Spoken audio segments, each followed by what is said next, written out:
as well. Round of applause for the organising committee. So we're going to move on now to our first speaker. I'd like to introduce Angela LAMONT.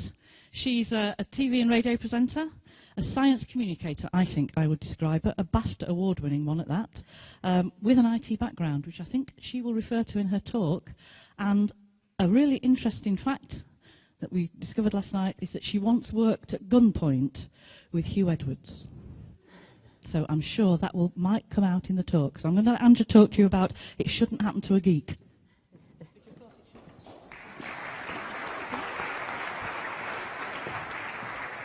Thank you very much, Chris. I wasn't going to mention the whole gunpoint thing. They didn't point the submachine guns at us very much, but we were, in fact, surrounded by people with submachine guns. Anyway, good morning, ladies and gentlemen. And Sir Tim, if he's here. Is he not here?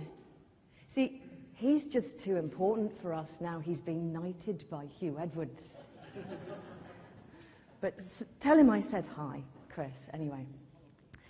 I hope you're all recovered from last night and enjoying the conference so far. Obviously, many of you have got stuff to take away.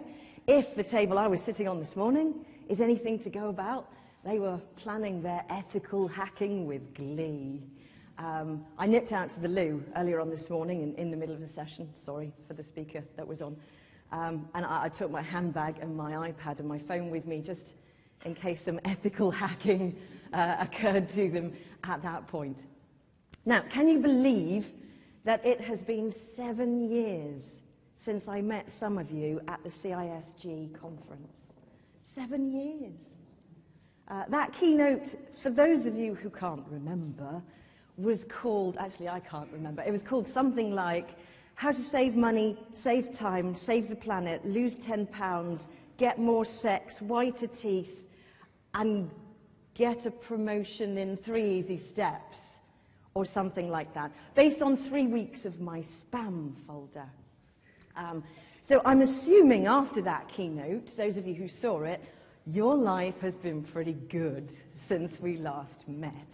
I haven't checked the whiteness of your teeth or asked about the health of your sex life, but I'm assuming you're kind of doing okay.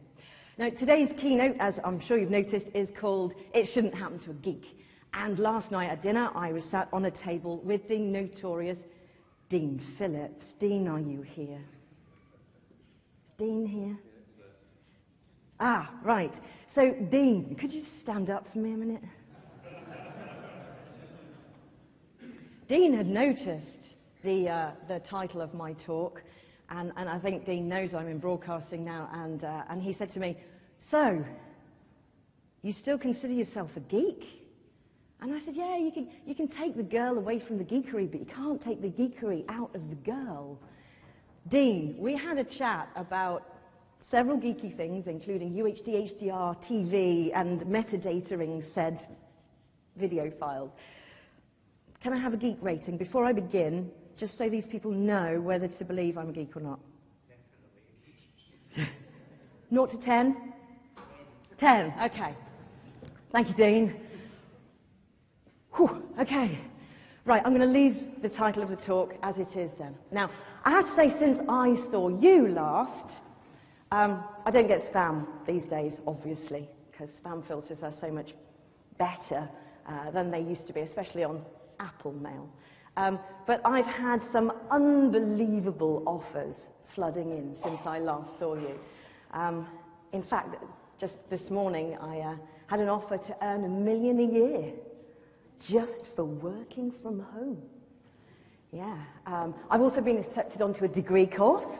I don't even have to apply. Apparently, I'm going to get that degree in 2 weeks' time, which I'm very excited about. I've also had an offer to lose 10 pounds instantly, simply by following this one weird tip. So as soon as we're finished here, I'm going to send off my 10 pounds, and I'm looking forward to finding out what the weird tip is. I had an offer to add extra inches. There's some blue pills I can buy, apparently. As you'll notice, I'm wearing heels today. I'm assuming that by the time I've added the inches, I won't need to wear high heels anymore. And then the best one of all, apparently I'm to inherit $44 million from a Nigerian millionaire who I don't actually remember knowing really, but my memory is pretty lousy. And I'm sure as soon as I pay the 10 grand fee for the paperwork, I'm absolutely going to remember who that is. And I'll be rich beyond my wildest dreams. I'm a bit gutted that Stephen seems to know the same Nigerian millionaire, as he mentioned this morning. But, you know, we can share 50-50, I think. I think that'll be all right. So anyway, considering that lot, I think you're pretty lucky I'm here, really. But Chris asked me to come, and so I'm very happy to be here for Chris. Because after all, it's her last conference. Yeah, believe that, you believe anything. She's not exactly the shy and retiring type, is she? Where's your cake gone, Chris? Where's my cake, Chris? Oh, okay, all right. So, you're very lucky that I'm here, being as I'm about to be a multi-millionaire, but I just absolutely couldn't let Chris down, so thank you very much for inviting me. If it's all right with you, I'm just going to take a quick selfie, because, you know, this might be my last day at work. You never know. So, just going to... There we go. There we go. And hopefully that post is really blurry. But there we go. Tweet not sent. Oh, great. I'll wait for the Wi-Fi to come back and then I'll send it. Hang on a minute. There we go. So, it really is lovely to see you. Genuinely, it's nice to see you again. Those of you who have stayed in touch since I last saw you will know, of course, I have just finished my first book, which was an absolutely amazing experience. I'm jolly well going to start reading my second book any minute now. You know, I go to these conferences all the time. I'm the only person that hasn't written a book. I feel bad about that. I really think I ought to start one. Anyway, I don't know why people bother inviting me to conferences, because all I talk about is geeky stuff. And we all know how boring and uneventful a life in IT is, right? Yeah? I have been known to use that to my advantage in the past, and I bet you have too. You know, when you're on a long-haul flight and the person asks you what you do for a job, and if you say anything too interesting, you know that all chances of a nice little nap, a quiet meal, and a good film are gone. And it happened to a friend of mine. We were on a flight over to LA on a 747. You know you've got those 4 seats right in the middle where you're completely captive. And the very curious American lady next to my friend Annette asked her what she did. And she foolishly admitted she was a producer at the BBC and spent the next 7 hours talking about making television, famous people, trying to describe where Wales is. When my neighbour asked me what I did, instead of saying I was with Annette on a filming trip for the BBC for 3 weeks in the States and Japan, I said the other thing that was also true at that time, which was I worked in IT on database systems. And I got a good few hours, Kip, a nice meal and a nice quiet film. So if you find yourself on a long-haul flight, I advise you to say exactly the same so you can get the same level of peace and quiet that I enjoyed on that flight. Because once you've said you're in IT, they don't know what to say next, do they? So they don't say anything. They don't ask. Now, I'm willing to bet that your career in IT has been every bit as boring and uneventful, well-managed, stress-free as mine. Probably with undemanding end users who totally understand the processes we go through to give them their service, which they never complain about, and recognize us as total heroes. Yes? Fantastic. So, I'm going to tell you a few tales about my career thus far, and then if you could reciprocate at lunchtime, that would be fantastic, because I am a real collector of IT tales. But we will never let on to the people on the planes that don't get it, right? Thank you. Because the three things that you and I know that they don't know are, firstly, the fact that they have absolutely no idea how hair-raising IT can be is complete testament to you and the people who work with and for you, who spend our whole lives catching any brown matter before it hits the fan. And we train up all our people to do the same. The rest of the world thinks that IT is boring and uneventful. We spend our lives giving each other high fives, well, after washing off any remaining brown matter on our hands, obviously, to celebrate having safely steered our ship off the rocks again. The second thing we know that they don't know is that when things do go wrong, the media like to blame it on the computer system. And we know that this means whoever was really responsible for what happened is too valuable to the company to lose their job. So we take it on the chin because we're very comfortable already in our own skin, and we don't need the wild praise all the time. Although, to be honest, just now and then would be quite nice, or just a respite from the abuse, or just an acknowledgement that we exist. That would be good. And the third thing we know that they don't know is that if the word of the nerd was listened to more often, we wouldn't have any brown matter to catch before it hit the fan. The world would be a beautiful place. It would always be summer. There would be unicorns on street corners. We'd all have ergonomic chairs and switch to the Dvorak keyboard or something. So anyway, my career in IT. Well, actually, before my career in IT, my career in IT started after a degree in IT, of course. The only thing is, I don't know if anyone else in this room was as incredibly stupid as I was in choosing their degree.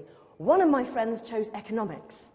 She got 10 hours of lectures a week, 2 tutorials, and every year she had 2 whole reading weeks.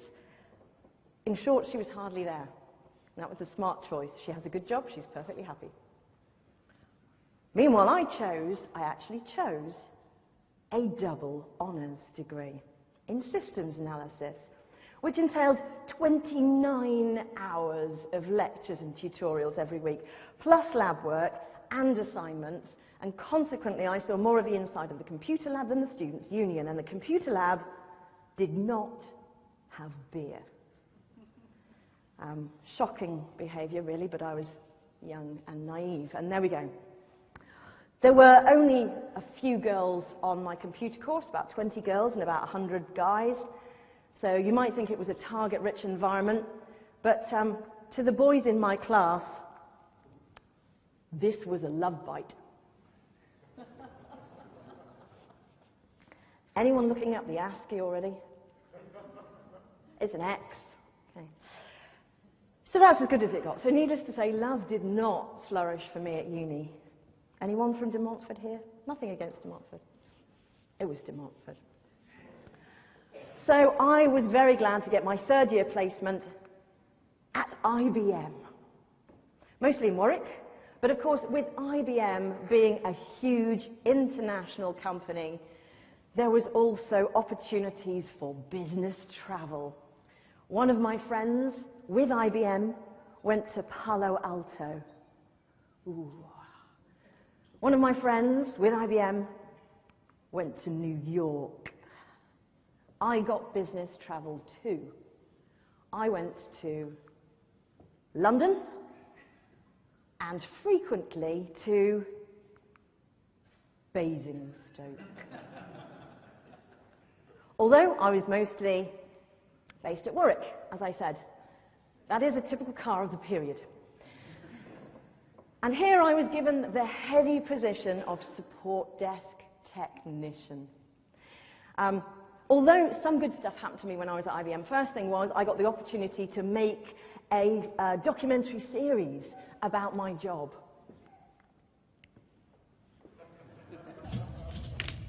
Hello, IT? Have you tried turning it off and on again? Hello, IT? Have you tried turning it off and on again? Hello, IT. Yeah, have you tried turning it off and on again? Hello, IT. Something's wrong with my computer. Have you tried turning it off and on again? No. Oh dear, thanks. Yeah. So we were supporting NOS, IBM's National Office Support Service. It was email back in the days when we didn't even know what email was. We didn't even have a name for it. We used to have a meeting and then decide to exchange some information, and someone would walk out the door and say, "I'll NOS you." Seriously. We could send documents, PowerPoint slides, it was called Presenter in those days, not PowerPoint, but the same thing. We could send those around the world to other people on the IBM network. We could schedule meetings. We could put that meeting in anyone's diaries we liked. I know that this is all everyday stuff now, but I'm talking 30 years ago. This stuff was pure magic. And it was good, if somewhat nerdy fun for a student on a placement at IBM. One of my friends worked permanently for IBM at Basingstoke, who'd worked there for a number of years. And he tried to scare the little newbie when the little newbie started. I was sat at my screen one day, I should say my terminal, if you remember those things. And a message came up. Oh, sorry. The wizard is watching you.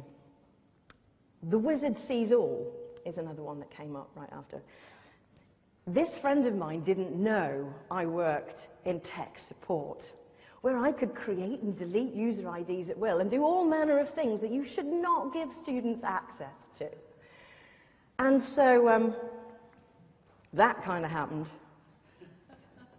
I also froze his screen while the message was on, so his keyboard did absolutely nothing. I thought it was quite funny, but he went very quiet after that. I don't know if that was some kind of nerd chat-up ploy, the wizard business, but I don't think that went down very well.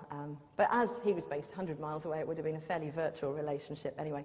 Of course, most days at IBM, when I wasn't playing God, and I did delete that user ID straight after I created it and played the prank. Most days were fairly quiet and uneventful until one day in December in 1987 when this happened. Does anyone remember that? Yeah. You know your laughs? They're not quite funny ha-ha laughs, are they? They're, oh my God, the pain that caused me laughs. So a German student decided to create an emailable Christmas card to send to all his friends. Or at least that's what he said he was doing when he got hauled up to the powers that be at his university. Knowingly or not, he unleashed the first virus on an unsuspecting world, the Christmas exec. Now, of course, it was supposed to be the Christmas exec, but back in those days, you could only have 8 letters in a file name. So it was a Christmas exec, written in Rex. The email arrived with the subject line, "Let this exec run and enjoy yourself." And it drew a nice little Christmas tree on your screen with a festive greeting. And then while you were admiring it, it went to your address file, raided all your addresses, and sent a copy of itself to everyone in your address file, and then yada, yada, yada, carried on infinitum. So this thing arrived on the IBM network while I was in the network gallery. And there were mutters from the techies of, oh, a lot of traffic today. I completely ignored those mutters. They always used to say that every day. It was like they never wanted anyone to use their network. And then it got a little bit more busy, and there was a bit of head scratching carried on. And this thing proliferated until the entire network just clagged up. And the only way to stop this thing was to close down the entire IBM global VM network. That was 350,000 users at that time. And clear the mails off the gateways by hand. Oh, how they loved that German student. Now, one of the IBM guys in the States had tried to alert others to the virus's existence in an email dated the day before this lot all happened. it was a very restrained warning. I'm surprised it wasn't a British bloke the way it read, but it was an American guy.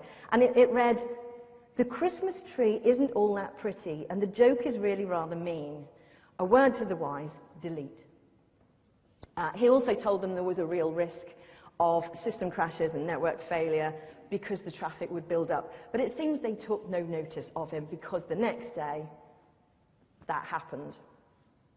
Now, had anyone at all listened to good old Martin Minnow, they could have enjoyed their Christmas parties, their mince pies, but poor Martin's words went unheeded. And so they spent the next 2 days hand-deleting emails off their gateways and muttering swearies and hitting delete a lot. I mean, for me as a student with really virtually no responsibility, it was a real eye-opener to see all these seasoned IT professionals tearing their hair out.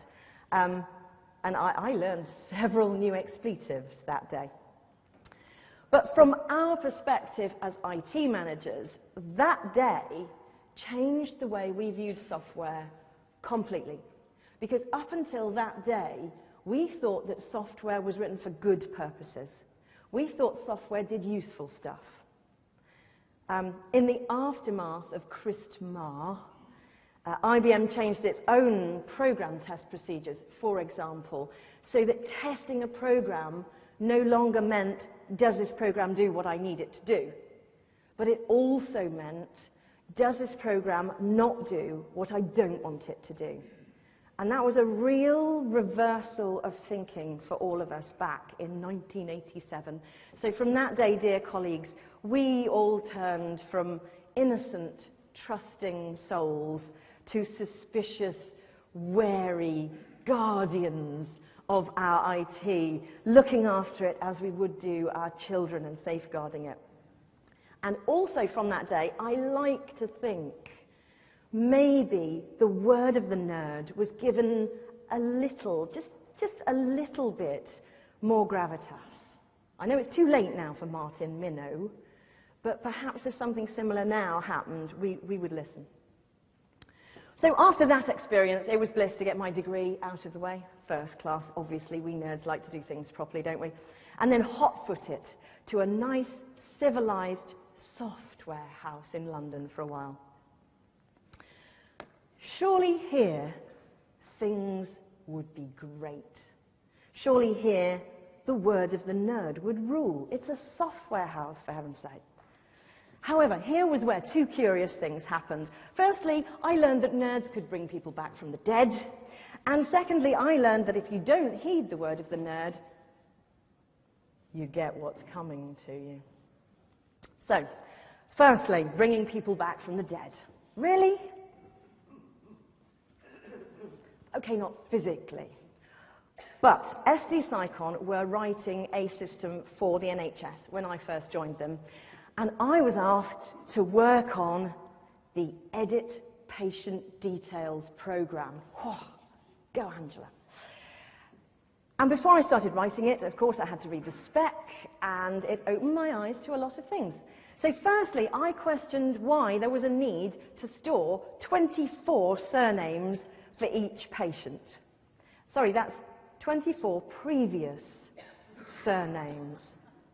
Now, I totally get it that people get married, they get divorced, they may change their name by deed poll, their name might be Prince. But 24? Really? I understand that using former surnames can be a good way of verifying records. If you've got very little data to go on, the more matching you've got, the better. Great, but 24? It got sorted down. Apparently, there are a lot more people out there. In fact, the statistics that I saw says there's somebody in here that's probably got like 12 previous surnames. And we're not just talking Elizabeth Taylor here. We're talking your average people. So that one got sorted down. So then I questioned from the spec why you could edit name and why you could edit date of birth and why you could edit marital status and address and yada, yada, yada. But you couldn't edit dead. And I was told very firmly by the client, not by my boss, by the client, that people didn't come back from the dead. Don't be silly. Why would we need to undead somebody? So, dear friends, I wrote it as per spec. And 6 months later, you know what happened.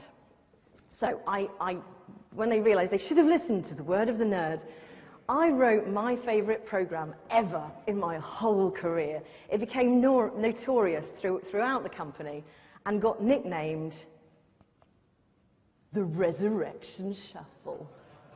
Its real name was some kind of numbers program now. I can't even remember its real name. To all of us, it was the Resurrection Shuffle. You see, sometimes a patient could accidentally be marked dead. They might get the wrong patient record up, mark it dead, and then realize they got the wrong one. Sometimes they could actually think someone who was physically dead, who then later recovered. But you don't want to stay dead on the system, do you? I was going to have an even harder job getting to see GP, right? And just over 20 years later, when I had completely forgotten that I had ever written that piece of software, I bumped into someone. We got chatting about various nerdy things. And he'd been undeaded by my software. I had resurrected this man in record form. It was a special moment for me. I don't know how many people have been resurrected by my code. But I wonder, if my code hadn't been written, so you could have someone who was administratively dead, but physically alive, would zombies exist? Anyway, having mastered resurrection, my boss figured I was ready for working with a load of merchant bankers. And that sounds like a promotion, doesn't it? It was supposed to. The reality of it was that I just delivered this shiny new DB2 system to the National Health Service. And now my boss wanted me to work on a groaning old COBOL DL1 system written in the 1970s. And it felt a bit like having your iPhone 7 taken away and being given a Nokia brick. So anyway, I left London. I got to my new office. Instead of overlooking Oxford Street,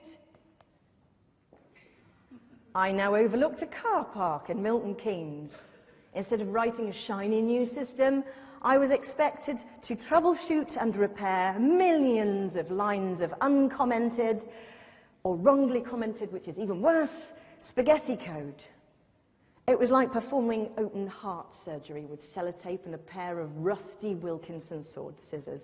And if I'm honest, it did not feel like a promotion. So the system from the 70s lurched around like a weeble, except it was clearly not a weeble because it did fall down at regular intervals, being picked up by us nerds, crooning to it and applying the sellotape as we whispered soft, sweet nothings to it. Much of it was done at slightly inconvenient times of the day, like 3 o'clock in the morning, and we needed coffee and bickies, chocolate bickies.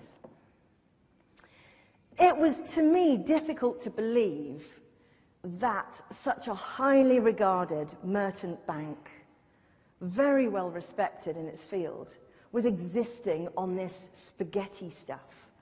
And I asked what would happen if it fell over and we couldn't fix it. And the answer I got, they'd go out of business in 48 hours. No pressure.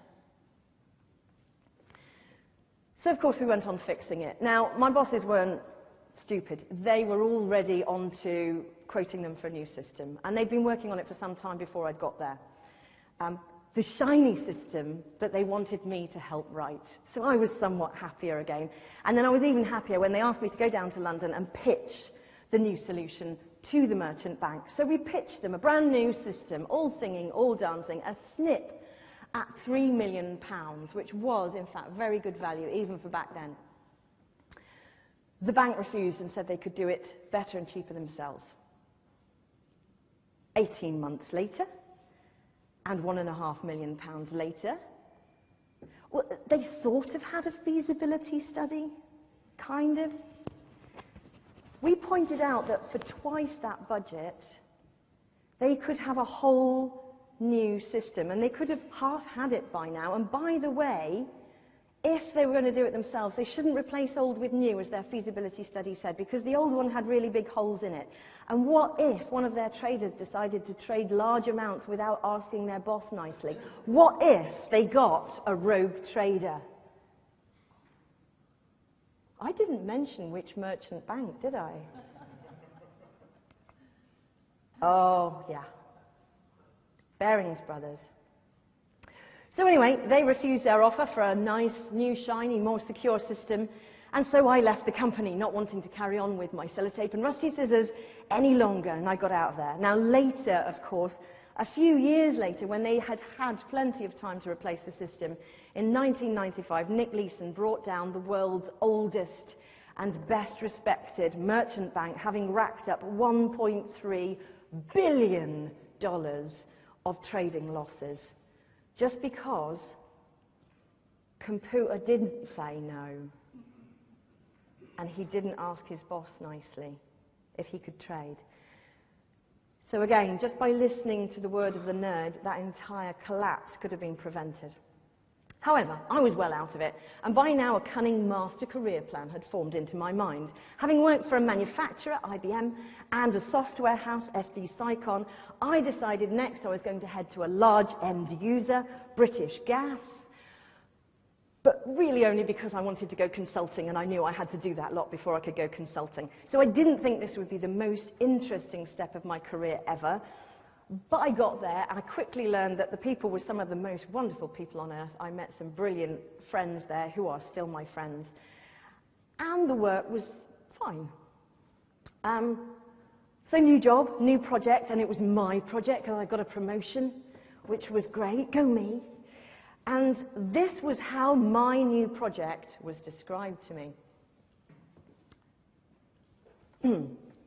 Okay, Angela, we need the customer service system to talk to the radio control room system because at the moment they don't, and it's causing us problems.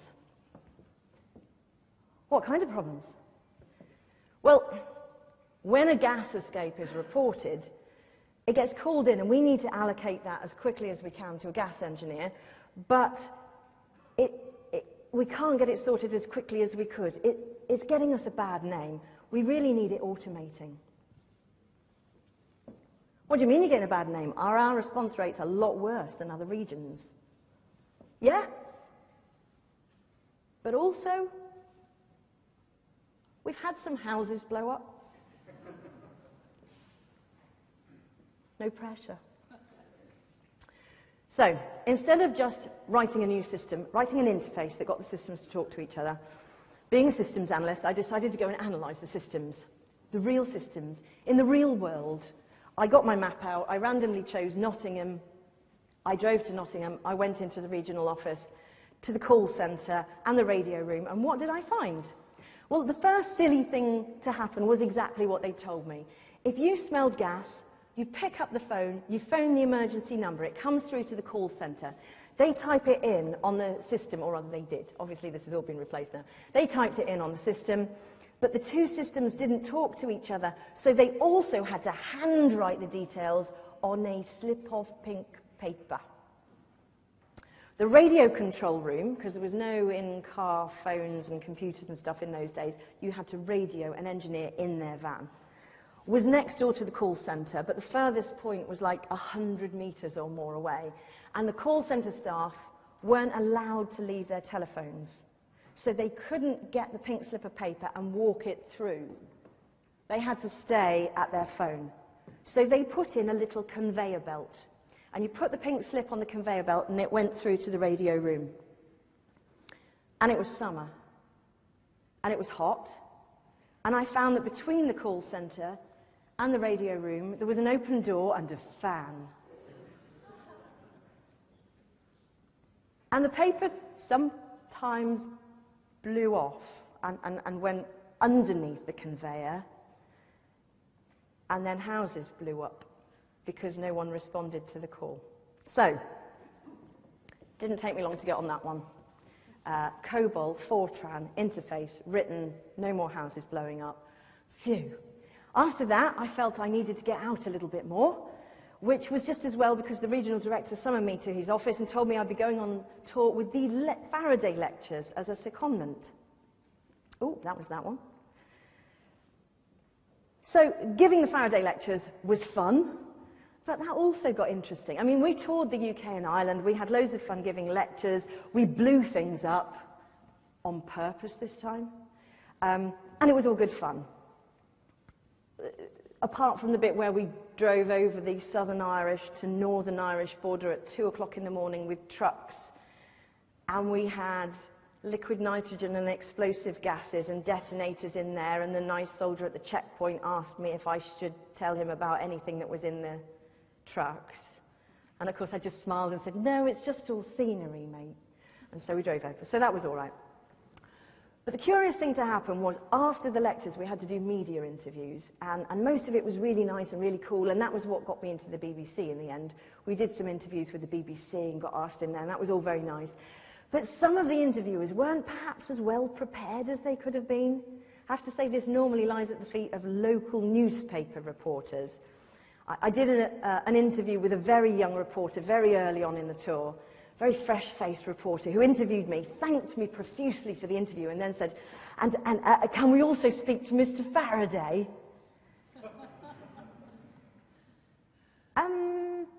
And I didn't really know what to say. I wasn't very media savvy in those days. I stifled a laugh, which was great, and I just sort of smiled and said, not today, I'm afraid.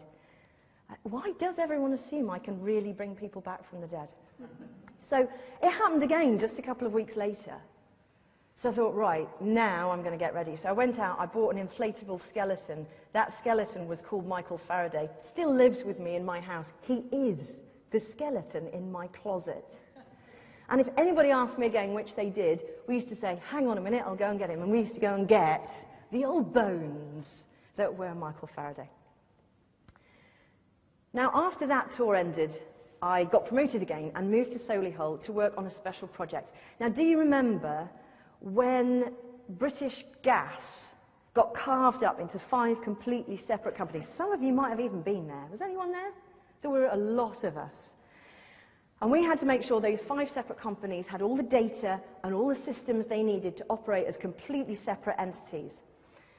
So we had to put all the data in one database first, clean it, and let the new operating companies take what they needed. And I will never forget the day when we sat around in a meeting room office with a flip chart, and there were a couple of us from each of the business areas, and we'd all gone away and had a look at what data we had, and we got the final figures, and we added them all up on the flip chart, and we totaled them all up, and it came to 3 terabytes. Anyone at home got a little 3 terabyte backup disk? Yeah, we have, haven't we? You've probably got your movies on it, your laptop backup, that kind of thing. Just kind of hangs around quietly. Samsung are here today. Samsung have got some very nice little external terabyte disks. They fit right in the palm of my hand. Back in those days, everyone went quiet, everyone went pale. I really thought the data manager's head was going to explode. But we did it. We got 3 terabytes of data in one place. And what did they call it?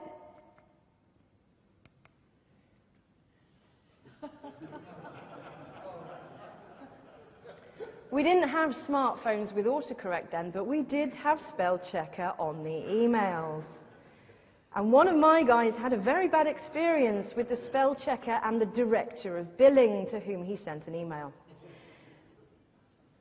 Anyway, enough said about that one.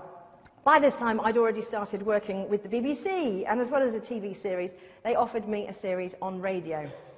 So I fled British Gas to the relative comfort and safety of the BBC, although back in those days, of course, they weren't all trendy like they are now. Back in those days, the BBC I'm talking about was when you used to go and buy a cuppa, and you'd take it to the lady at the till. There was a lady at the till, and she'd go, "Is that tea or coffee?" That's how good the BBC catering. We always used to joke about the BBC catering. Do you remember the jokes about BBC catering? They were true. They weren't even jokes. So My new show on Radio 4 was called The Network, and it was all about this new interweb thingy and what it was good for. We started that run in 1993, so the interweb thingy was quite new then. And pretty much the only person that ever emailed us after a show was Stephen Fry. There was a handful of others, but he was right up there. Now in Series 2, 1994, I did a piece on online grocery shopping, and I think I pushed the audience a little bit too far by suggesting, outrageously, that in about 5 years' time, we'd probably be doing our grocery shopping online. Well, we got a few emails after the show. None from Stephen Fry that night, but maybe he's not into grocery shopping. But when the mail bags came, and we used to have mail bags, there were sacks, multiple sacks, of what I can only describe as hate mail. And after I'd read a few, they kind of blurred into one, but there's one that I really distinctly remember. It was written in angry blue biro, and yes, you can tell if blue biro is angry just by looking at it, on a piece of paper that had been torn out of a spiral-bound reporter's notebook. And this is pretty much what it said. "You stupid woman, I shall never, so long as I live, ever type my credit card number onto the internet. Do you not know it is not safe? Do you know nothing?" So I can only assume that either this poor gentleman has been having no fun since the year 2000 or is in fact dead. He may well still be fit and alive and driving his fossil fuel car to the supermarket and buying tins of beans that could have been delivered for him. I've been a customer with Ocado for 15 years now, and yeah, there's no going back for me. No doubt you've had similar experiences when you try and help and advise people. So, I'm just going to bring you right back up to date now by taking you back to 1994. You can just play a very quick clip of this. Anyone remember that? This week's revolutionary It'll Never Work, we get out of some tight corners. Catch up with tornadoes. Yeah, that was a kids series I did called It'll Never Work. And in 1994, I drove this thing. I don't know if driving is the right thing to say about this in 1994. This was Alvin. Not a chipmunk, but an autonomous land vehicle in a neural network. So an autonomous car. And in 1994, you had to use a Humvee because the sensors on the back of the cameras were so big, and the computing power necessary to make sense of the data from the sensor was so enormous. That's what autonomous cars looked like. And it was the first time I'd been in one of those and had to give up control. You're kind of like a babysitter or a supervisor. You're not a driver anymore. And it was a strange experience sitting there behind the wheel, going through the Carnegie Mellon University campus, wondering how close I should let this vehicle get to these rather squishy-looking human beings in front of me, and wondering how close I'd let it get before I stomped on the brakes. And in fact, what would happen if I killed someone on television? So anyway, to cut a long story short, Alvin worked. Alvin worked really well. And as the technology got more reliable, more compact, it turned into autonomous cars rather than autonomous Humvees. And here we are, 25 years later, and we still don't have self-driving cars. And the main reason now is that humans get in the way. As Stephen quite rightly said earlier on a road with all self-driving cars, that is a law-abiding, efficiently managed, predictable kind of place. Put a human at the back of the wheel and you get unnecessary lane changes, last-minute braking, drifting as they're on their mobile phones. And it's just not compatible with autonomous vehicles. So the problem is not with the vehicles, but with us. We have to be prepared to give up that control, as Stephen said, so I won't go over that bit again. My daughter's perfectly happy with the idea. It's our generation that are going to be the real problem. So I've been waiting for years for people to catch up with the technology, and we are not even nearly there yet. Ford have said they're not going to do autonomous cars until 2021. They're not going to look like that. But when Ford do autonomous vehicles. They're going to do it differently to all the other ones. They're going to take the controls out. Now, that's pretty extreme, and humans are really going to struggle with that idea. But many humans are still struggling with the idea that you can let a computer switch your central heating on, or switch your lights on, or order groceries for you using barcode scanning and that kind of thing. So unlike my stories about the resurrection shuffle and houses blowing up and the bearings back and collapse, this one doesn't yet contain any death or destruction, but sadly it will, unless we get the transition from human drivers to autonomous drivers right. And that is the word of the nerd. But just a cautionary tale, if my clicker will work. Oh, don't you just love it? Could you advance my slides for me, please? I think the batteries might be going in there. We completely always overestimate the capability of human beings. Now, you know we do this because every time a member of your family or a friend comes to you with a piece of technology that they have managed to completely delete or get stuck or whatever. My neighbour came around the other day, she completely deleted her email on her iPad. And I don't mean the mails, I mean the entire thing. The account, the program, everything. So we always overestimate the capability of human beings, and until we really understand what pace human beings can go at, we won't quite fulfill their needs. But the word of the nerd is definitely worth listening to. So, my measly little career has involved bringing people back from the dead, preventing houses from blowing up, predicting the future. Next, I'm going to the moon, not personally, but on a robotic mission. Maybe that can come in the next talk. But I suspect that your careers are all very, very similar to mine. And if they're not, they will be by the time you're as old as I am.